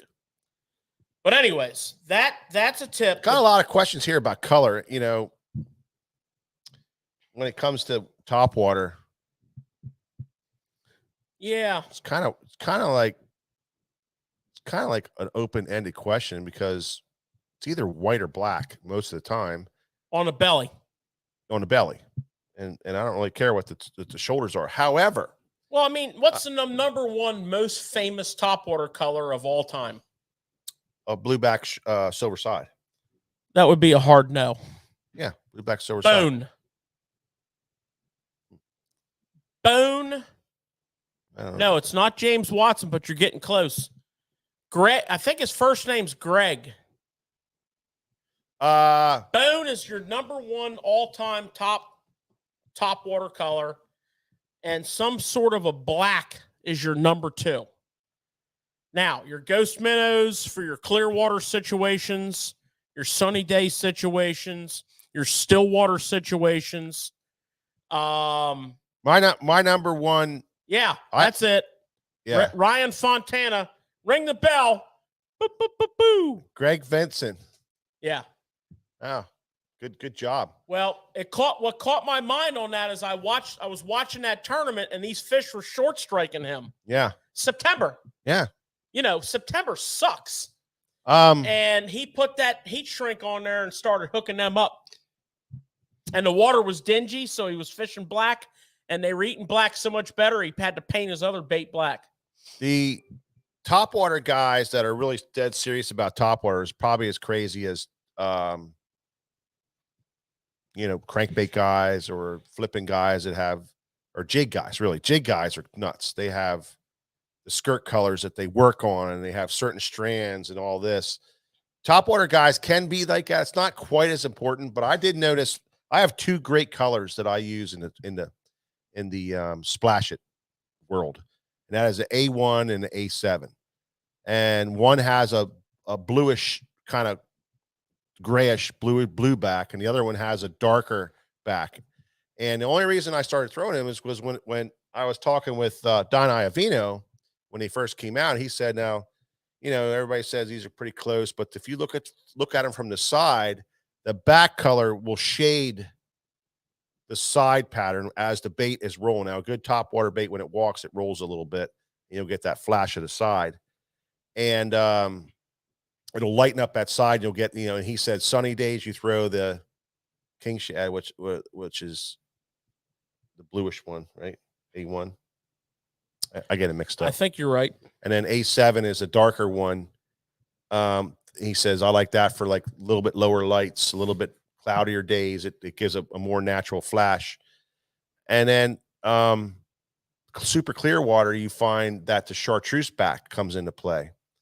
Again, clear water, they see a lot more flash, they see a lot more stuff that's more natural, and that's why you see up on the Finger Lakes, the chartreuse backs working really well in that clear, super clear water, because they get that roll and they get that flash of chartreuse. It's a more natural look as the fish are looking up. So color isn't that important. That if you just had black and white, or black and bone, that's going to be fine. But if you really get into it and you really start to mess with it, you'll see the subtleties, differences and you can get that specific. And you really can. I found that out last year on Lake Champlain. My he was throwing a spook and he's bringing it along, and they're busting this lure up out of the water, and he's not getting hookups, and I'm getting hookups, and I got like a goldish on, and it was that color difference. But one of the things I always look at, like over the weekend, I'm throwing a jerk bait, I see fish following my jerk bait, but they won't commit to it. Yeah. It tells me either I got to make an adjustment with my cadence or I got to make an adjustment with my color. Yeah. I made an adjustment with the color and they start biting it. I think the same thing can be true if you can see the fish. Yeah. With the top water. Absolutely. Make an adjustment. Don't be afraid. Don't sit there all day going, well, I seen them come up. Make an adjustment. It doesn't take much. Yeah. And you can get that specific with it. And I hope everybody learns topwater fishing to that point, to where you can see differences in color, you can see differences in cadences, all the different things that go along with topwater, and then you can make those adjustments to a point where this Greg Vincent guy, putting that shrink tube on the back, making that adjustment and catching fish. So that's how specific it can be. And the black color. Oh, The black color was critical for him, but he was still missing fish. So he figured out that little trick on that heat shrink. Absolutely. And started getting hooked up. Absolutely. That's it. But, the key there was, first key was the black color. Usually that's going to be your first pick in a little bit of dingy water and a bone or a white belly in your more clean water. And then you can adjust from there. I don't think you need to have 10 different colors of Zara Spook. I think you need to have something with a black belly. I think you have to have something with a light colored belly. And I think you have to have something that's translucent. And, that's eventually start off with the white and the black. More specific, bone and black. Yeah, some people prefer the bone, other people prefer the white. And then, but as long as it's having deja vu now, because I think we talked about this before. The over and over bone, the yellow bone as opposed to the bone. Yeah, that's a whole nother thing. All right. The last thing I wanted to say on that whopper plopper before we got totally off that topic. I think we were on that topic the whole time. But I had one more thing I wanted to say on there was a feather. I have had such great success in fairly clean water putting a feather on the back of a whopper plopper with a white belly. Doesn't seem to affect it in dingy water at all, but in that cleaner water on those short striking fish, I've had such success on a white belly plopper putting a feather on. I've had it happen. Actually, I've had it happen to the point where I very rarely will fish a plopper with a white belly in clean water without a feather. And that's been kind of a player. So that's, that's just great question here, George. What knot are you tying? Palomar. Yeah. Now, for everything, I tie my shoes with a Palomar knot. And the other question is split ring or not? No. No, your walking baits, for the most part, no split ring. Now, there are some walking baits that will come with a split ring, and I think you should experiment with that. Yeah. But they're if you look at the walking baits, it's a huge argument. Not for me. No, but it's a huge argument. We fought about it for a lot of years, and we've discussed it with people for a lot of years, and it wasn't until really in the last 10 years that we went split ring free. on a lot of our baits. And and we're lucky because we get to talk with the best in the world. Well, for example, our good buddy the Dean. Yeah. He fished, I don't know if he still does, but at one point in time, he was fishing all of his crankbaits on a snap. Yeah. No split ring. Yeah. And there was a time in my learning curve on the Splash It where I fished them all with a split ring. All in a split ring. And I learned that was a mistake. Well, that conversation was with the great Kevin Van Dam, and he explained to us what that's doing. And once we switched it, and it takes away from your walking ability, the split ring takes away from the walking ability of the plug.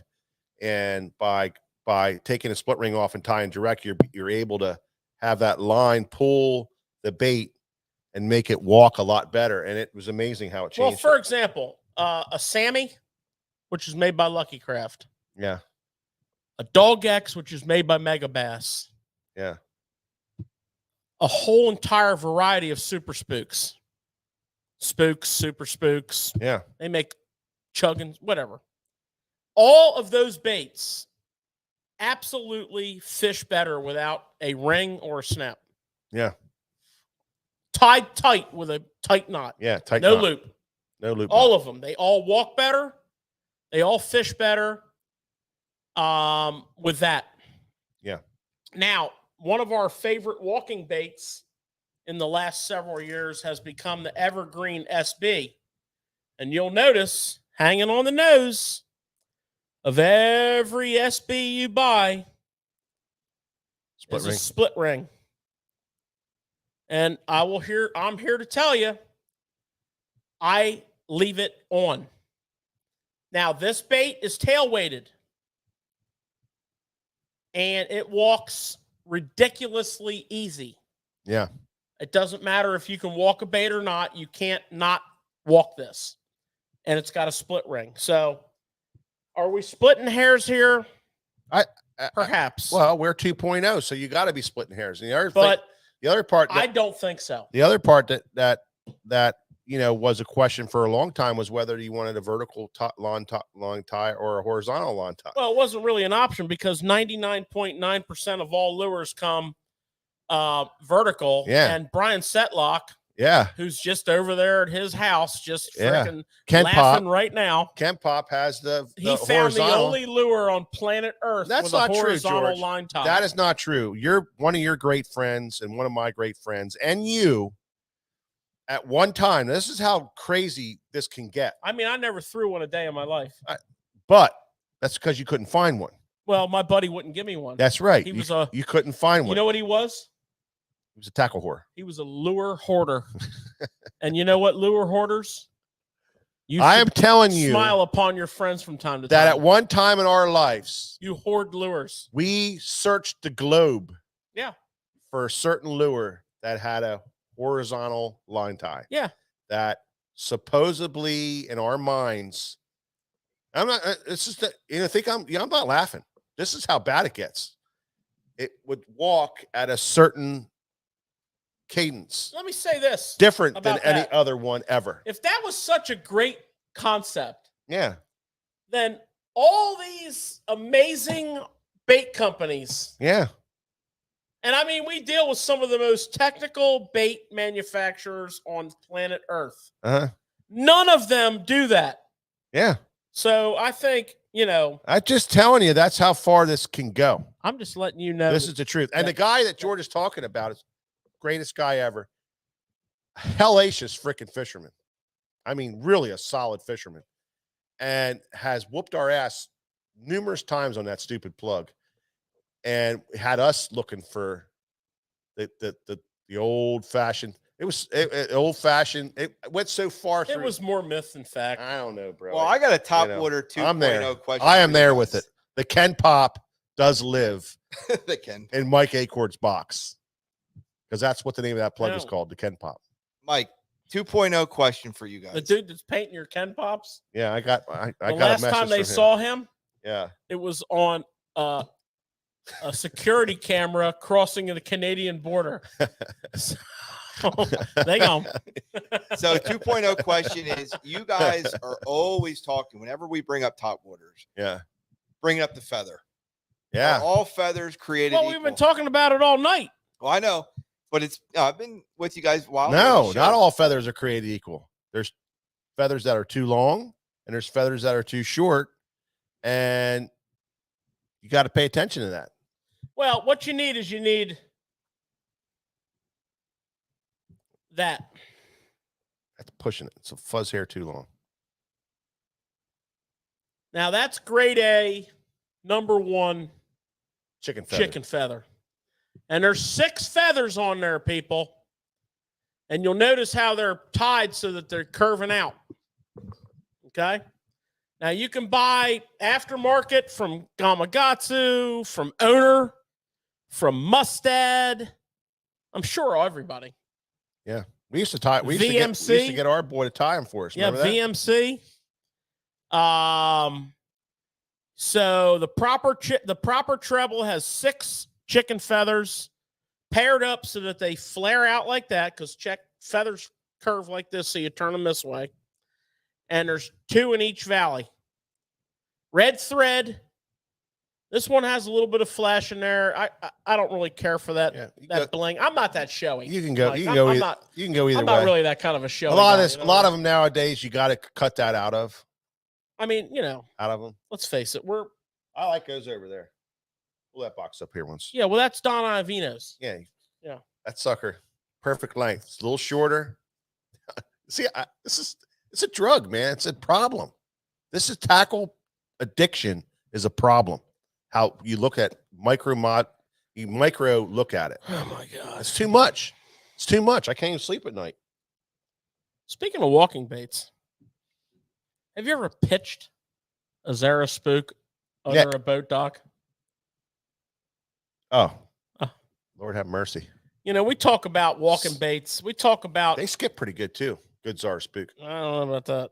They hop up. You got to watch it. They don't go over top of wires and stuff. Yeah, that's kind of a problem. But the only brief touch I want to put on a walking bait, such as a spook, super spook, evergreen, mega bass, whatever. Try putting that thing in places where one has never been before. And again, going back to that pop R discussion, lay down trees, tight little pockets in a grass line. Okay. Shade lines. Okay. You may have to manipulate your boat to get parallel to the bank, but this time of the year, you might not catch a bunch of them, but you might catch 1 or 2 of the best fish of the day. Yeah. Which we did just the other day. It's a key. It's a key, man. We're not necessarily saying Topwater 2.0 means you're going to throw a walking bait all day long, because you're not. No. You're going to throw it situationally. Situationally. Now, if you're smallmouth fishing and you're on Lake Oneida, you're on, Lake Ontario, you're up in the shallow water, there's a little wind chop blowing. Yeah. Absolutely. You could get an all day long. If you're out here on the Susquehanna River, absolutely you can get an all day long bite, but not usually. But absolutely. Right? Absolutely. I mean, if you want to know everything about regular topwater fishing, then look back at our topwater show, because they're all archived. You can go on to all of our podcast sites and look up Tackle Shop Live, and you can listen to the podcast on that stuff. But this is 2.0. This is stuff that George and I were saying, I don't want to do another topwater show. We want to do 2.0. The stuff you really want to pay attention to, maybe get a little geeky on some of this stuff that does make a difference, and present a bait differently than you would, kind of the way we think. We kind of always looking for something different. Yeah. And present a bait differently. And I forget who it was that brought up the color question, but great. It's such a simple question, but it's such a great question. And it is. And it leads itself to things like,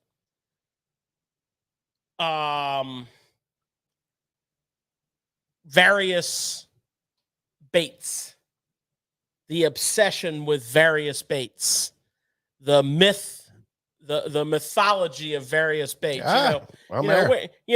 we have a platform here. We're talking about certain baits like that's got to be the bait you throw. No, it's not got to be a bait throw. Yeah. We're talking about baits that we throw. These baits will be tied on to our rods. We will be doing some things that are not necessarily typical with them. It's different. Okay, so It's different. 2.0. we decided to call it 2.0. Pop R's, crawlers, walking baits. There's not much more to say about a walking bait. Put it in areas. Pitch a walking bait. Make sure you don't stick the hooks in your legs. Yeah, it's tough. Is that experience? Oh yeah, man. I'm telling you, man. Me and treble hooks aren't good, but and I call this a topwater because I think technically it is a wake bait. Sure, it's right there. Is that with not it. a topwater? That's absolutely. It's on top of the water. Yeah, it looks like a crankbait. It acts like a crankbait, but not all wake baits are created equal. Some wake baits will go under the water. Yeah. This wake bait will not. Yep. This is my new best friend. This is the Shimano Macbeth. And I'm telling you, this is a true stay on top of the water, aggressive. An awesome sound. Aggressive. Totally different sound. Yeah, I mean, it's all the only thing you hear is the hook slapping against the body. And the water. And that water. There's no rattle in this bait, but it has it's a cool. It sounds like a rattle. I'm telling you, man, it sounds like bait jumping out of the water. And it's pivoting real sounds hard like on bait the jumping nose. out of the water. It's pivoting real hard on the nose, and it's coming at you. It casts great. It's a topwater, and you know what? We are in the second greatest time of the year for wake baits. The first greatest being the spawn. Mm-hmm. The second greatest being the beginning of the summer pattern. Because there is always fish that are living in bank grass, i.e. water willow. Yep. Of course, we're talking about milfoil, coontail, grass lines. Yeah. We're talking about casting accuracy. We keep saying these things, and I know people are like not listening to that sentence, but the ability to put a wake bait or a pop R 3 inches off of a mat of grass, and get 3 pops out of it before it gets fouled up with floating grass. Those 3 pops are where you get bit. Those 3 cranks of the handle on the wake bait are where you get bit. Yeah. The rest of the retrieve is just get it back in. Just get it back in and make clean another it cast. off and make another cast. Yeah. Okay. The wake bait, I'm going to call it a topwater. You guys can call it a crankbait. No, I go along with that. A wake bait. I go along with that. Crankbait. I don't really care. To me, it's a topwater. Yeah. It's a cool sound topwater. It's a different sound. This particular is smaller. So if you're on a body of water that has, it's good early. It's a good early year one because you have a lot of small bait fish. Yeah, right now. like we're fishing some waters that are like a few weeks out of a shad spawn. Yeah, and the shad are that big. Yeah, shit ton of small shad around. Little perch are around right now. It depends on where you're from. Yeah, So it's a good bait to try, and everybody gets away from them things for some reason. I don't know why. Talking about color, the question on color. Listen, wake baits and impact colors go together like peas and carrots. Peanut butter and jelly. Generally like to fish an impact color on a wake bait. I generally like to fish a black wake bait. I generally like to fish something with some chartreuse and orange. I generally like to fish. I like a bluegill color. What's the one I'm fishing right now in this Macbeth? I'm fishing a purple back chartreuse. I think that's called a purple back chartreuse. Table rock shad or purple back chartreuse. Oh, okay, whatever. In the words of the great Danny Joe Humphrey, you see this one over here that's got the yellow head? We call that one yellowhead. And you know what, George? I would say out of all the baits, in my opinion, out of all the baits you have up here today, I think that wake bait is the most underrated bait because people don't throw it enough. And you know what? I should have had one this weekend, but up in New York and all that, throw it. Yeah. because it will get bit. I It guarantee gets you. bit. And Larry Shope has a great question, guys. Do you throw that on a crankbait rod? Yeah. Larry, I'm going to answer that two ways. Yes and no. And I don't mean to be a smartass, Larry. Here's what I want to tell you. Years ago, I got on a wake bait kick with a bait called a rhomba from a company called Ima. Yeah. Great bait.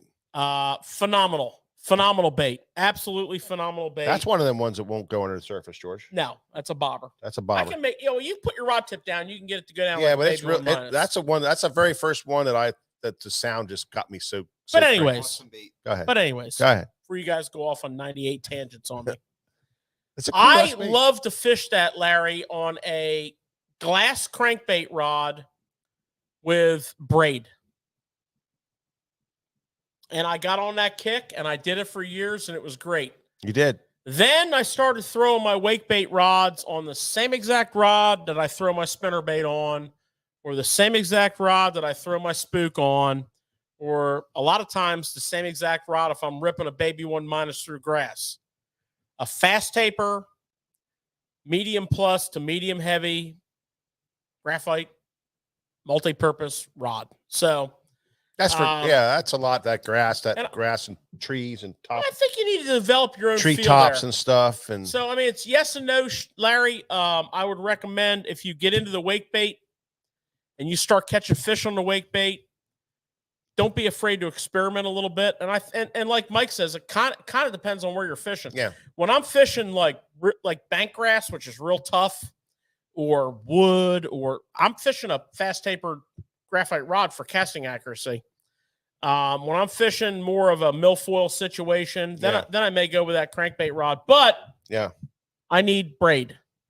Yep. On that. So that's All a great right. question from Larry. I appreciate him asking that. well, I think we covered the 2.0 pretty good tonight. You know, we had a couple little As usual, we ran out of time. Yeah, other little things we wanted to discuss a little bit on that, but the key points of 2.0 we definitely covered, and it's so hard to do the whole entire gamut from one end to the other because of time constraints. But the biggest points that me and George wanted to get across, we got across tonight. So take Topwater to the next level. Don't be afraid to throw it where no other Topwater has ever gone before.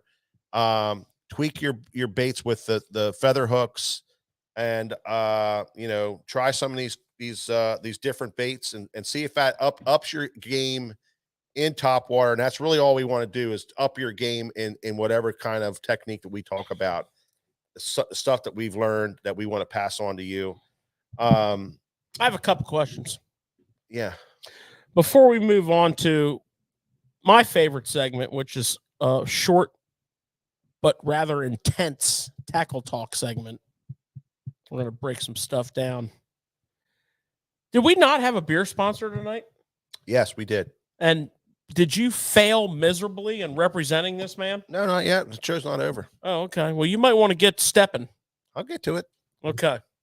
Because, Finish my other beer here first. just saying, we get a beer sponsor, we should represent. So, before you do that, can you give me a little intro music to Tackle Talk?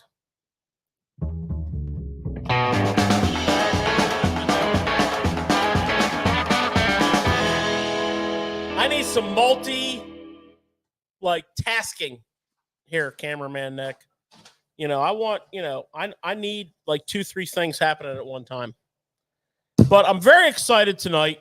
I want to talk about a bait that Jackal has been bringing out, and they're technically going to launch it at this year's ICAST, but they technically kind of released it to some of their dealers a little earlier.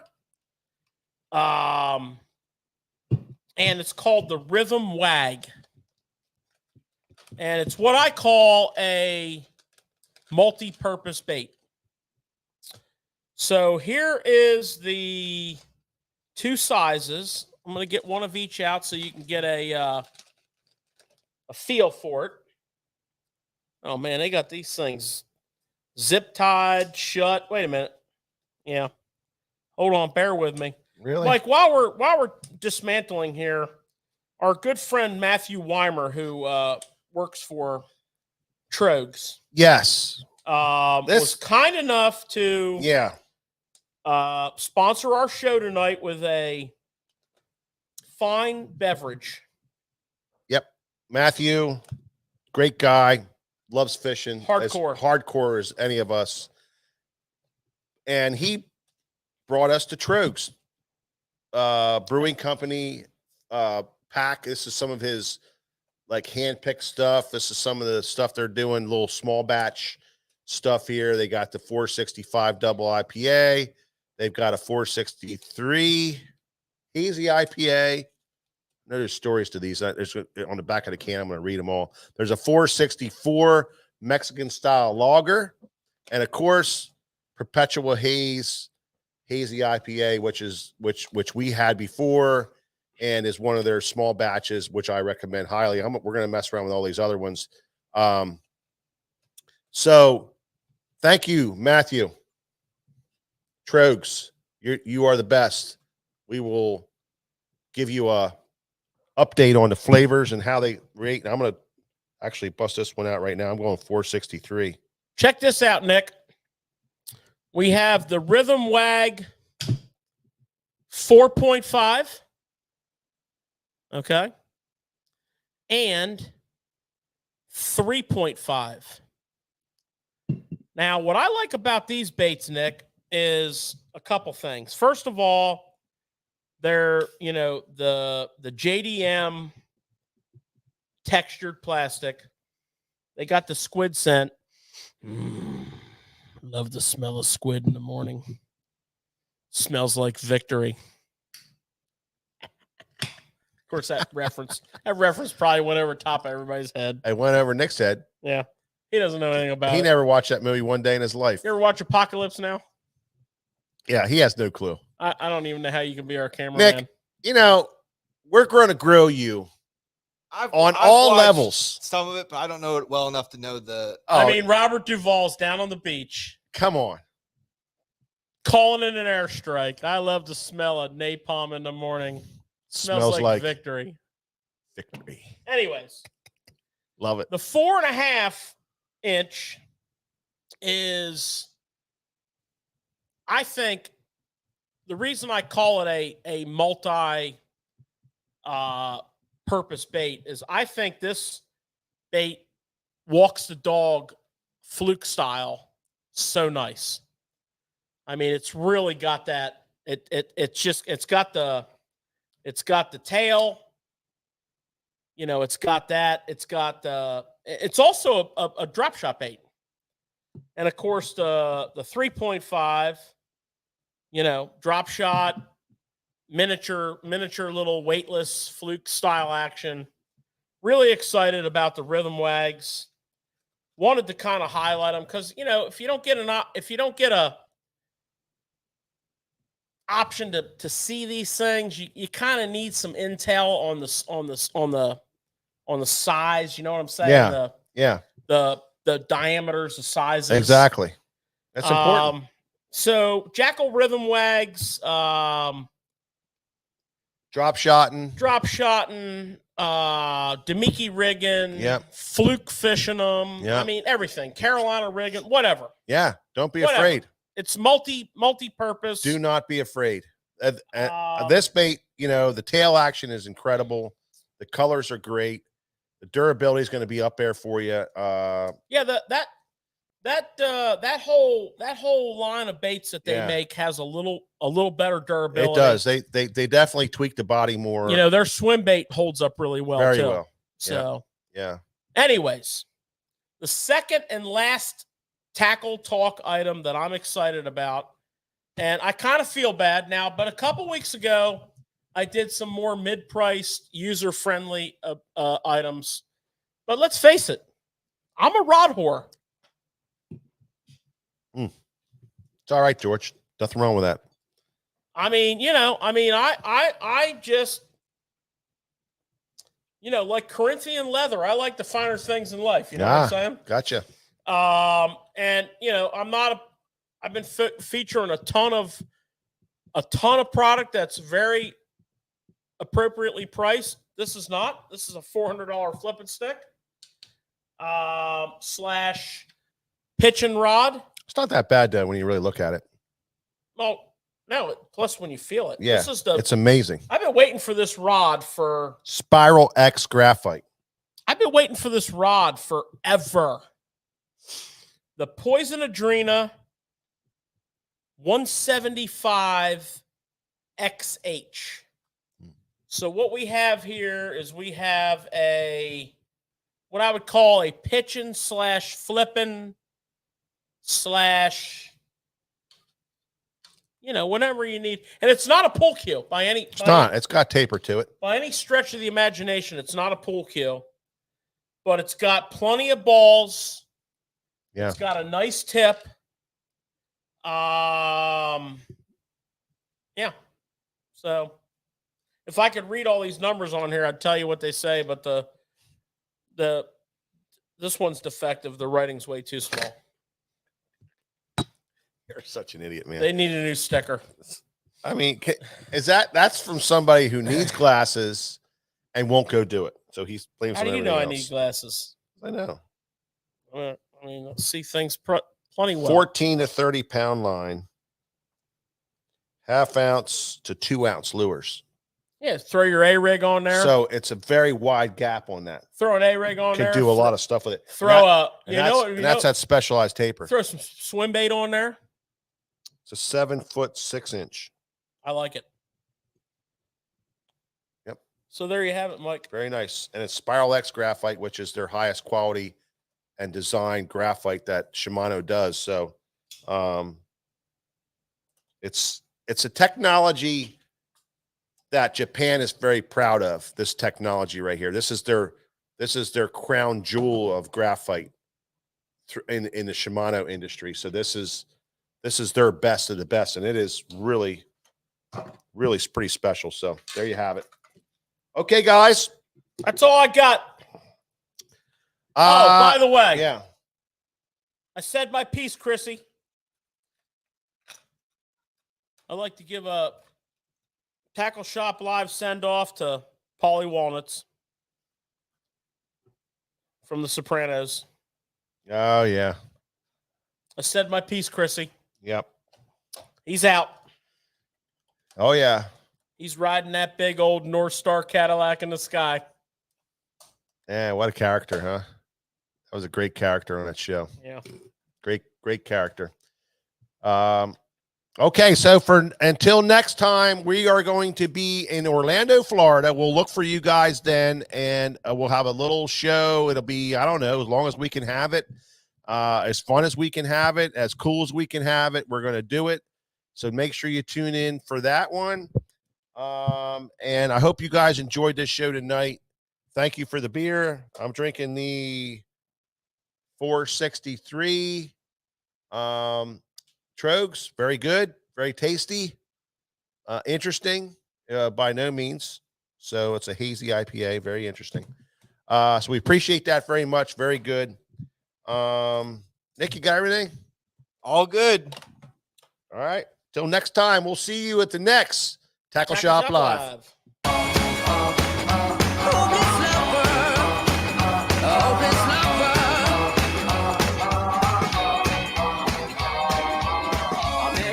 A sunny day, right there you took my breath away. A young and pretty, was it just a dream? The next day you called me up, you told me I'm your little buttercup. You came over and you fell into my arms. Well, I know what I feel. Please tell me your love is real. You make me smile when I think of you. If I am down low and I am blue, I can't get enough. You make me happy, I feel so fine. Oh, how I wish that you were mine. I can't get enough.